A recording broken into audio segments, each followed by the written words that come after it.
Question number 5 है find the ratio in which the line segment joining A and B. A point है 1, -5 और B point है आपका -4, 5 is divided by the x axis. ठीक है, इन दो पॉइंट्स को मिलाने वाली जो लाइन सेगमेंट है उसको एक्स एक्सिस डिवाइड कर रही है और वो किस रेशियो में डिवाइड कर रही है ये फाइंड आउट करना है। Also find the coordinate of the point of division. साथ ही साथ क्या करना है, उस पॉइंट के कोऑर्डिनेट भी फाइंड करने हैं। सपोज एज्यूम कर लो हमारे पास एक लाइन सेगमेंट है ए बी एक लाइन सेगमेंट है। ए के जो कोऑर्डिनेट है वो है 1, -5, जैसे बी के कोऑर्डिनेट है -4, 5 और एक पॉइंट है वो क्या कर रहा है, पी पॉइंट, इसको पी कह लेते हैं, जिसके कोऑर्डिनेट है x, अभी डिसाइड करते हैं डिवाइड क्या कर रहा है, इसको एक्स एक्स से डिवाइड कर रही है। तो एक्स एक्सिस के जो कोऑर्डिनेट होंगे इतना तो मुझे पता है, एक्स एक्सिस के कोऑर्डिनेट में y क्या हो जाता है, 0 हो जाता है, डिवाइडेड बाई एक्स एक्सिस। तो एक्स एक्सिस अगर डिवाइड कर रही है तो यहाँ पे जो भी पॉइंट है P वो इन दोनों लाइन सेगमेंट को क्या कर रहा है, इन दोनों पॉइंट से बनी हुई लाइन सेगमेंट को डिवाइड कर रहा है। वो रेशियो तो चाहिए ही चाहिए, साथ में उसके कोऑर्डिनेट भी चाहिए। तो क्लियरली अगर एक्स एक्सिस डिवाइड कर रही है तो y के जो कोऑर्डिनेट होंगे, y का जो पॉइंट होगा वो क्या होगा, 0 होगा। x तो कुछ होगा लेकिन y क्या होगा, 0 होगा, इसलिए यहाँ पे जो y की वैल्यू रखी जाएगी वो 0 रखी जाएगी। y 0 रखने की पीछे वजह सिंपल सी है, x एक्सिस पे y की वैल्यू 0 होती है। नॉर्मली हम यहाँ पे क्या रखते हैं, x, y 0 रख दिया क्योंकि यहाँ पे x एक्सिस क्या कर रहा है, डिवाइड कर रहा है। ये जो पॉइंट है ये x एक्सिस का है, x एक्सिस पे y 0 होता है। तो क्लियरली हम एज्यूम कर लेते हैं, जैसे क्वेश्चन नंबर 4 पे हमने किया था, जो रेशियो होगा किस रेशियो में डिवाइड कर रहा है, नॉर्मली हम m1/m2 लेते हैं लेकिन फिर बाद में उसको कन्वर्ट कर देते हैं क्या, k/1 में। k/1 कैसे होता है, क्वेश्चन नंबर 4 के सॉल्यूशन में देख सकते हैं पिछली वीडियोज में, ताकि आपको पता चल सके k और 1 क्यों लिया जाता है। ठीक है, तो एज्यूम कर लेते हैं अगर मैं इस पॉइंट को सेक्शन फॉर्मूले से लिखना चाहूं, इस पॉइंट को सेक्शन फॉर्मूले से लिखता अगर रेशियो k और 1 होता। ठीक है, k/1 कैसे लिखा गया ये पिछली वीडियो में पता चल जाएगा। तो सेक्शन फॉर्मूले से क्या लिखा जाता है, सेक्शन फॉर्मूले से लिखा जाता है p, एक पॉइंट P जिसके कोऑर्डिनेट क्या है, x, 0। ठीक है, 0 क्यों है, वजह आपको पता चल चुकी है। तो उसके दो कोऑर्डिनेट क्या होते हैं, पहला होता है x एक्सिस के लिए x कोऑर्डिनेट, दूसरा y।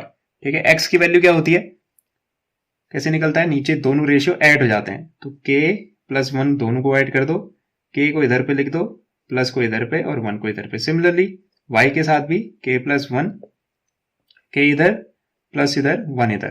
तो यहाँ किसकी वैल्यू आती है, यहाँ x2 और x1 की वैल्यू आती है। x2 कितना दिख रहा है आपको, क्लियरली x2 है -4, तो आपने मल्टीप्लाई में लिख दिया -4, ब्रैकेट में लिख दो, ऑटोमेटिकली मल्टीप्लाई बन जाएगा -4। ऐसे यहाँ पे x1 वो है 1। ऐसे यहाँ पे y वाला टर्म चल रहा है, तो y2 कितना है 5 और y1 है -5। तो यहां से अब हम जानबूझ के देखो यहाँ पे भी k दिख रहा है, हमको एक्चुअल में किसकी वैल्यू फाइंड करनी है, k की वैल्यू फाइंड करनी है, तो हमको m1/m2 मिल जाएगा। तो हम क्या कर सकते हैं, या तो इसको कंपेयर करके, क्योंकि ये किसकी वैल्यू है, ये वैल्यू है x की और ये वैल्यू होती है y की। y क्या है, 0, इसका मतलब ये टर्म क्या है, 0। x रख के हमें प्रॉब्लम हो सकती है सॉल्व करने में, तो हम क्या करेंगे, इस टर्म को, क्योंकि वहां नंबर नहीं है, वहां क्या है, x है, इसको कंपेयर करके इक्वेट करके क्या लिखेंगे, ये वैल्यू किसकी है, किसके इक्वल है, ये 0 के इक्वल, यानी इसको सॉल्व करके क्या आ जाना चाहिए, 0 आना चाहिए। तो हम इसको क्लियरली ऐसे लिख सकते हैं, देयरफॉर अगर ऐसा कुछ है, सेक्शन फॉर्मूले से ये बना,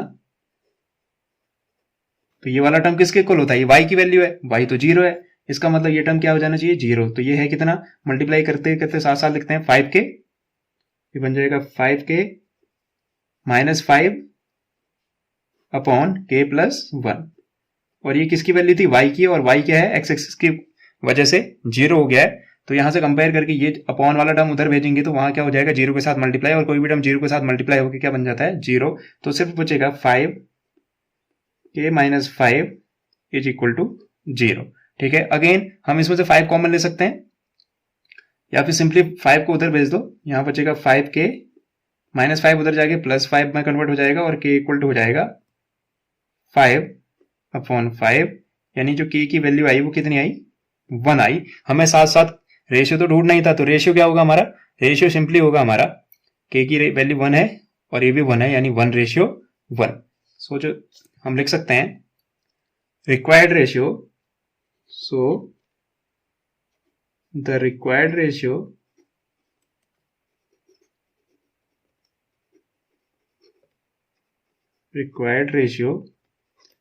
एज क्या होगा, k:1 था, k की जगह 1 आया और ये भी 1 है, तो 1:1। ऐसे ही साथ साथ हमको क्या करना था, साथ साथ उस पॉइंट के कोऑर्डिनेट भी ढूंढने थे। ठीक है, अब हमारे पास k की वैल्यू आ चुकी है, तो यहां से इस टर्म को कंपेयर करके ऑटोमेटिकली हम क्या लिख देंगे, ये किसकी वैल्यू है, x की, तो इसको इक्वेट करके x के इक्वल रख सकते हैं। So x equal to simply px equal to, यहीं पे वैल्यू रख देते हैं हम, px, 0 इज इक्वल टू हो जाएगा, इसको सॉल्व करते हैं, -4k हो जाएगा +1 अपॉन k + 1। और y को सॉल्व करने की जरूरत नहीं है, क्योंकि अगर आप करोगे k की वैल्यू रखे, क्योंकि आपको पता है y क्या है, 0 है, तो करके देख लो, 1 रखोगे 1 5 और ये -5, 5 - 5 0, तो ऑलरेडी ये तो ऑलरेडी गिवन था ना, क्योंकि x एक्सिस कट कर रही है, तो ये तो y तो 0 है। अब आप क्लियरली देख सकते हो p x, 0 क्या हो जाएगा, यहां से आपको वैल्यू मिल जाएगी, k की जगह क्या रखना है, k की जगह 1 रखना है, तो बन जाएगा 4 - 4, k की जगह 1 रखा -4 और +1 है, ऐसे नीचे k की जगह 1 रखोगे तो 1 + 1, तो कंपेयर करने पे आपको मिलेगा 4 में से 1 माइनस करोगे -3 अपॉन 2 हो जाएगा, यानी जो p के कोऑर्डिनेट हैं, p के जो कोऑर्डिनेट हैं x, y, जो वैल्यू है वो क्या है, x की वैल्यू है -3/2 और y की वैल्यू है 0। उम्मीद करता हूँ आपको ये एक्सप्लेनेशन पसंद आया होगा और समझ भी आया होगा। Thank you and have a nice day.